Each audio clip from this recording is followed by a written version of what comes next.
Hello everyone, welcome back to My Hero Academia Podfic. Today will be the continuation of Burn Your Wings. This will be Part 7, Chapter 7, entitled, Where Next?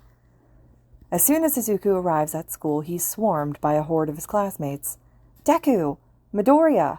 Oh man, hey guys, it's Midoriya! Izuku blinks in bewilderment. Did something happen? Uraraka looks at him like she can't believe him. Did something happen? Are you kidding me? You got kidnapped by the warp villain right in front of our eyes. And the next time that we saw you was when you were being carried out of the USJ on a stretcher. And you're asking me if something happened? What Ochako is saying, Asui supplements Uraraka's tearful exclamation, is that we were worried about you, Ribbit.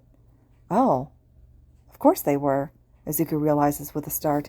The students clustered around him with the most worried and relieved expressions are the ones who had been with him at the entrance of the USJ. And the last time they saw him, yeah, he wasn't in that good a shape. Izuku can't help it. He smiles. Sorry for worrying you, but thank you, too. I'm all right. Sero and Sato make a show of patting him down as if to check, and Izuku laughs out loud. God, it feels good to have friends. We saw a huge fire down in the plaza. You didn't get caught in that, did you? And just like that, Izuku's emotions come plummeting back down from its high, because life isn't fair, and it certainly isn't kind. He should tell them it was his quirk. They deserve to know. He opens his mouth. Aizawa-sensei erased it before it burned me, is what he ends up saying. Which is true, but it isn't the truth.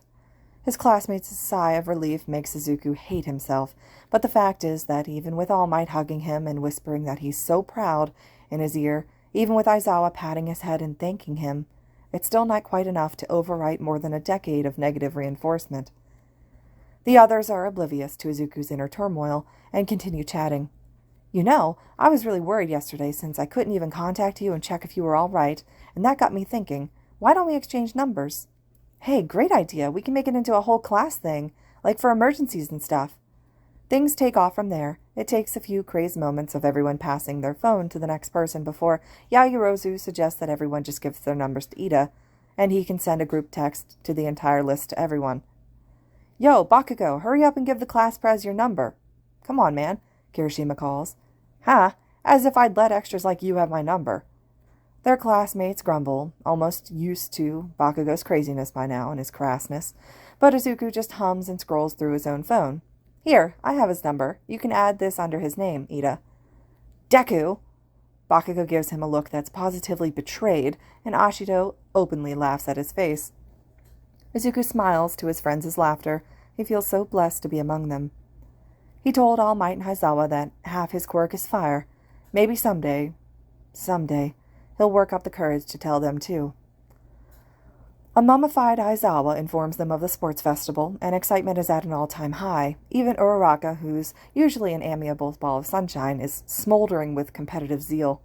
Midoriya and Ida hear her reason for becoming a hero while on the way to lunch, and she seems embarrassed at first, but beams with gratitude when both boys assure her.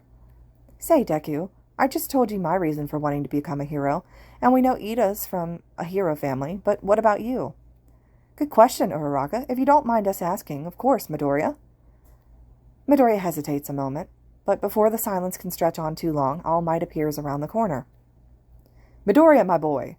And after that buoyant call, the hero almost shyly holds up a bento wrapped in bunny-printed handkerchief that looks far too cute and small for his hulking form. Would you care to have lunch with me? Uraraka does a spit take as she laughs. Are you a schoolgirl? Even after Midoriya has left with All Might, Uraraka can't seem to keep in her chuckling. I never thought I'd see the symbol of peace act like a scene from a shoujo manga, though I do wonder why he called Deku. Ida hums and adjusts his glasses as they get in line at the cafeteria.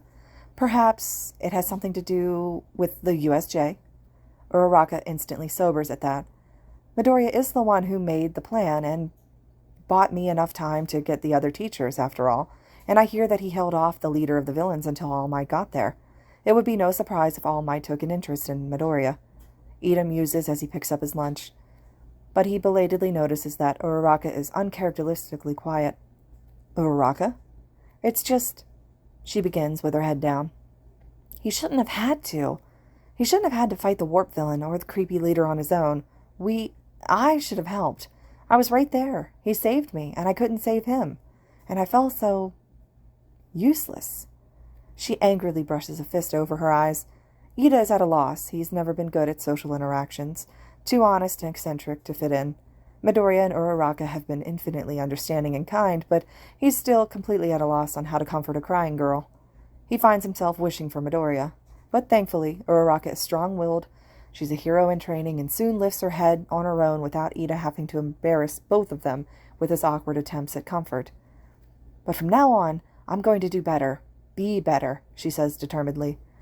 At those words, Ida is instantly ashamed. He thinks of how utterly lost he was without Midoriya, how he'd had to have the other boy instruct him even though he's the class president, how even just now he'd instinctively looked for Midoriya's help. He sets his jaw. As will I, Uraraka. They will do better. Be better. Ida glances down at her. She has a determined expression on her face, but her eyes are still tearfully bright and she's sniffling. Would you like another mochi? Ida tries, offering his dessert. Uraraka beams at him. They're too engrossed in their own conversation to notice that one Todoroki Shoto has heard every single word. Toshinori guides young Midoriya to a private room, then locks it before reverting back to his true form. He takes a seat across from the boy, pouring each of them a cup of tea. He's stalling, he knows this, and yet Toshinori had originally called the boy in to tell him that the sports festival is the best chance to spread his name to the world, to take the first step in becoming the #1 hero and the symbol of peace. But he remembers what Recovery Girl said. He remembers how utterly terrified he had been at the sight of his own protege fighting off the villains on his own. It's one thing to see Midoriya as his successor. It's another to see the boy as his. As the previous wielder of One for All, Toshinori knows what he needs to do, what Midoriya needs to do. But as someone who's come to care for the boy, he doesn't want to. He doesn't want to put more pressure on this child who's already been burdened by so much. He doesn't want to expose him more when already Shigaraki has his eyes on him. He doesn't want to put him in danger when he's already ridden with who knows how many scars. Toshinori is conflicted between his duty and his emotions.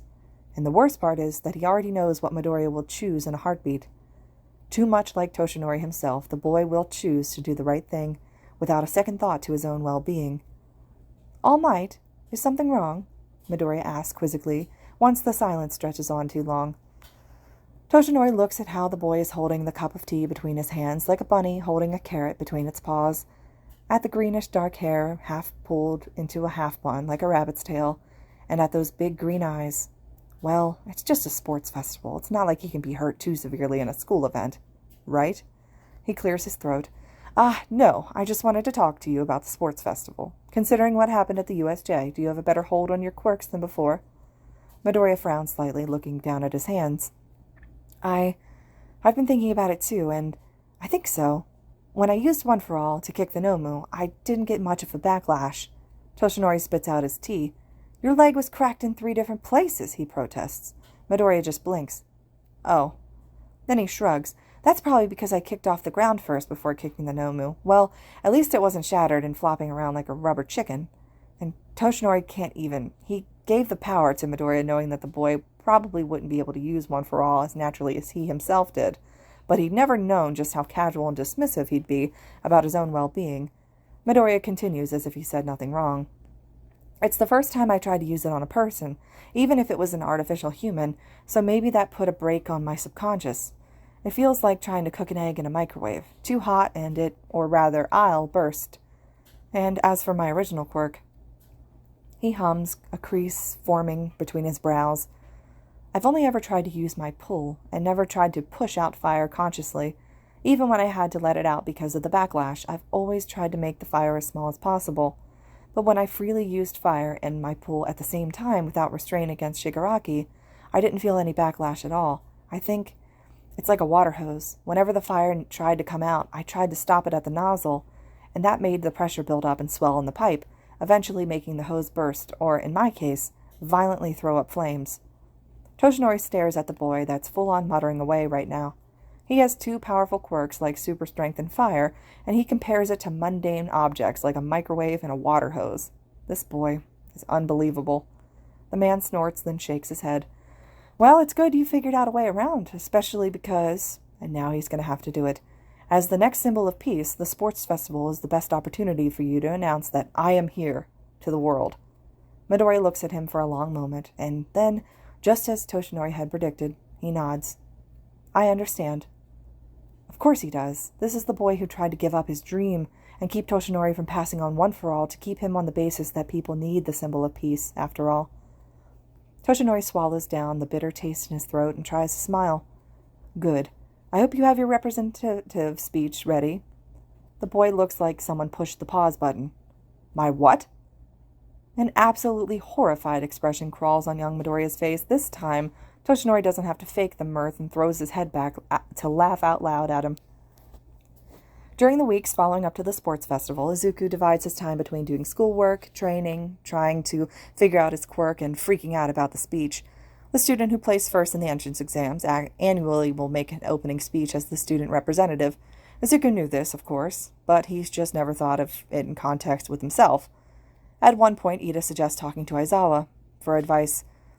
Izuku looks at him like he's just told him to go tickle a sleeping dragon. Why not? Ida asks, perplexed. He's our homeroom teacher, after all. Aren't teachers supposed to guide us? And, well, if you put it that way. But the thing is, Izuku, in his mind, Aizawa is still his hero before he is his teacher. The thought of casually walking up to the man is still foreign to him. And besides, Izuku had never had the concept of looking to adults for help. Eventually, though, it's Uraraka who takes the initiative. One morning after homeroom, Uraraka grabs Izuku's shoulders and shoves him towards Aizawa. Deku has something to tell you, Sensei, she says with a cheeky grin, and before bolting out of the door, since their next class is PE, all the other students will file out to change until the only people left are Aizawa and Izuku, who's frozen in place. The hero turns and raises an eyebrow. Izuku gulps. Well, now that it's upon him, might as well, right? And if his fanboy heart is a little excited about talking to Aizawa privately again, well, sue him. It's just, I have to make the speech at the sports festival, and I have no idea what to say. Aizawa looks like he's relaxing minutely, as if he'd been expecting something of a far more serious nature. You know, you don't have to give a tearjerker or anything, right? Most people aren't going to even remember the speech. It sounds almost crass, but something that eases Izuku's nerves. Aizawa hesitates, then gently bumps Izuku's head with the end of his cast. Keep it simple. Don't worry about it too much. Izuku unconsciously raises his hand to rub the spot that Aizawa bumped him, as if committing the feeling to memory. He still has no idea what to say, but even so, he's already feeling much better. Maybe Ida was onto something. Thank you, Sensei, he beams. Aizawa avoids his eyes. Izuku thinks he hears too bright mumbled into the folds of Aizawa's bandages, but he's not sure. With his nerves at least slightly calmed down, Izuku feels a little better. But there's another thing that bothers him, though. Thanks to spending his early childhood being hyper-aware of Hisashi's every breath, glance, and footstep, Izuku has pretty good situational awareness, if he says so himself, and lately his instincts have picked up on the feeling of being constantly watched. And the culprit is none other than Todoroki Shoto. It's confusing, to say the least. He and Todoroki don't really have any point of contact. Forget him. Izuku doesn't think that Todoroki has anything with anyone.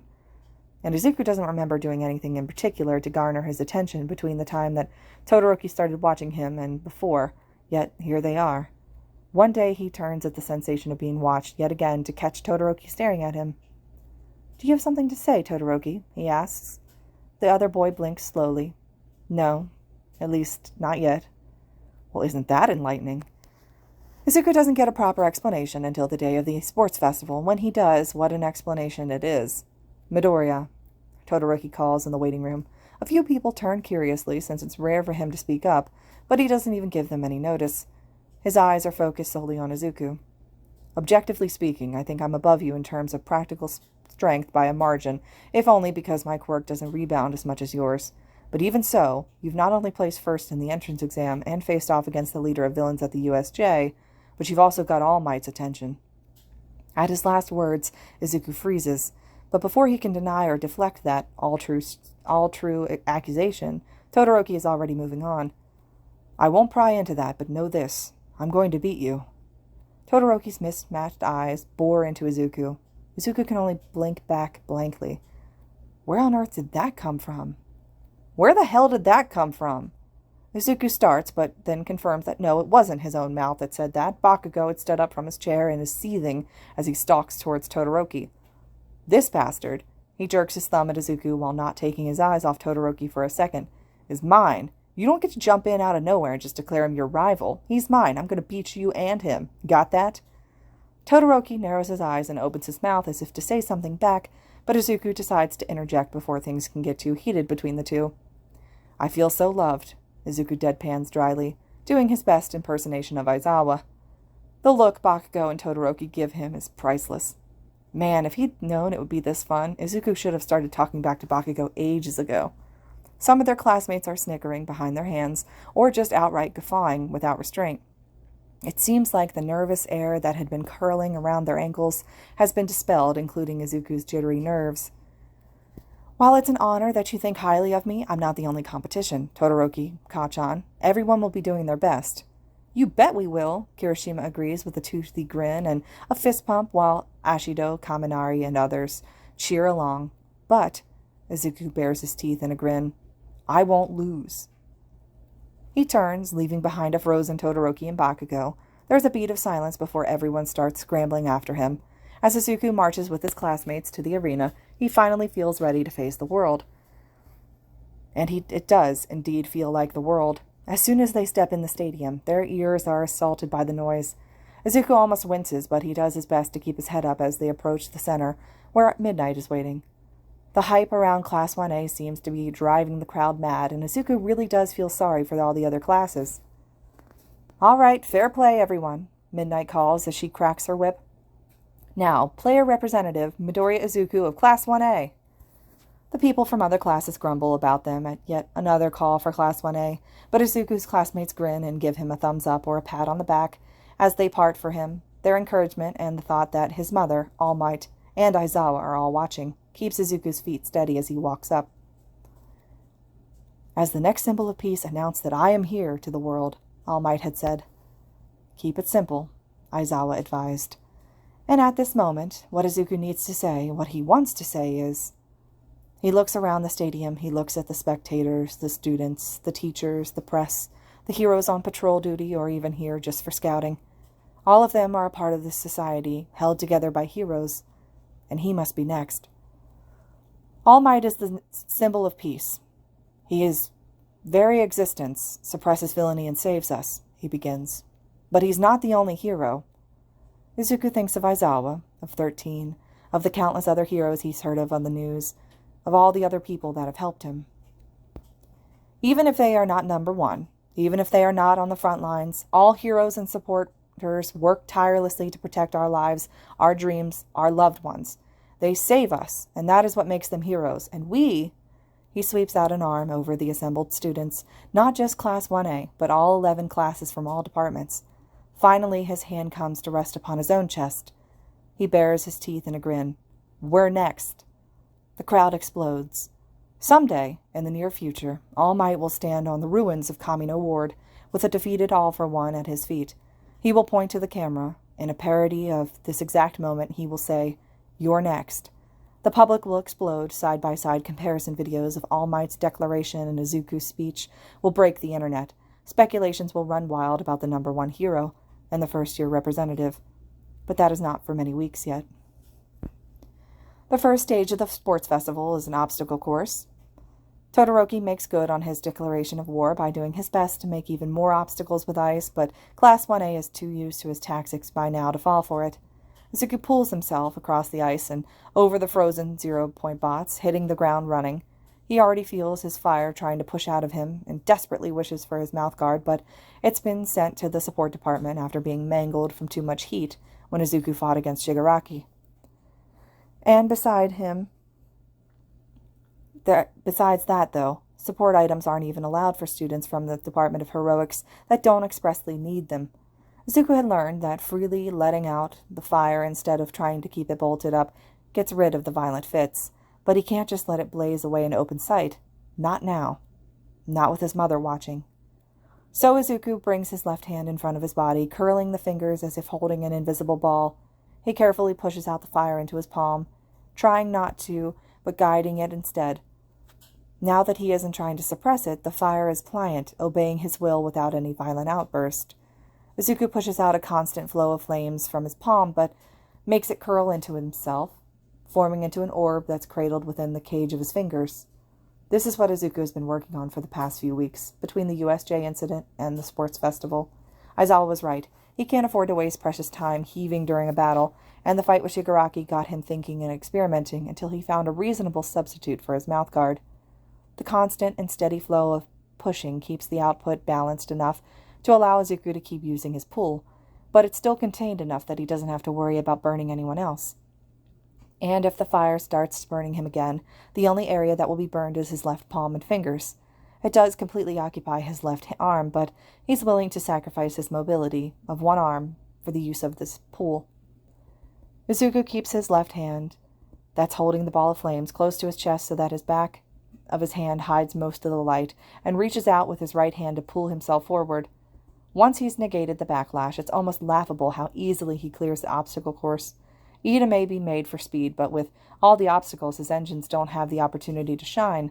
Bakugo can blast himself forward, but it's only short bursts of speed, and Todoroki may have the initial lead, but he can't really do anything as Izuku practically flies past him on the minefield without even touching the ground.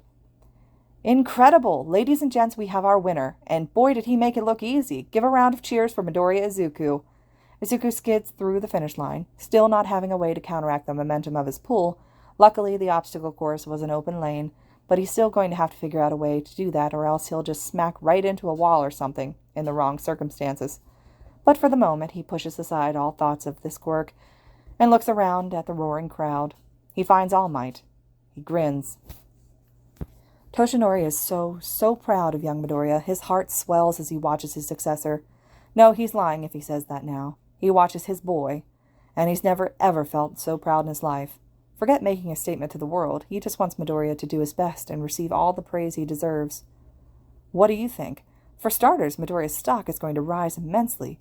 Toshinori hears from somewhere behind him. He turns to find the students from the Department of Management grouped together and talking amongst themselves. We didn't get to see exactly what his quirk was, though. Some kind of transportation quirk. Could be some type of telekinesis, too, though he did keep one hand close to his chest, so maybe he has a handicap. Suppose we were to sell his assets. How would we do it? Well, since we don't have enough information on his quirk, we could start with his appearance. His looks are actually pretty cute. With those big green eyes and freckles, we could sell his image to be kind and friendly. Good point. You know, he does remind me of a bunny for some reason. Do you think we could convince him to wear a bunny costume? Strictly for promotional value, of course. And Toshinori is shaking, shoving a fist into his mouth as he wheezes so hard that he starts coughing up blood. But oh, does he want to butt in on their conversation. He wants to tell them so bad that Midoriya's costume already looks like a bunny. And his boy still has no clue. This concludes Chapter 7 of Burn Your Wings. As always, thank you guys so much for listening.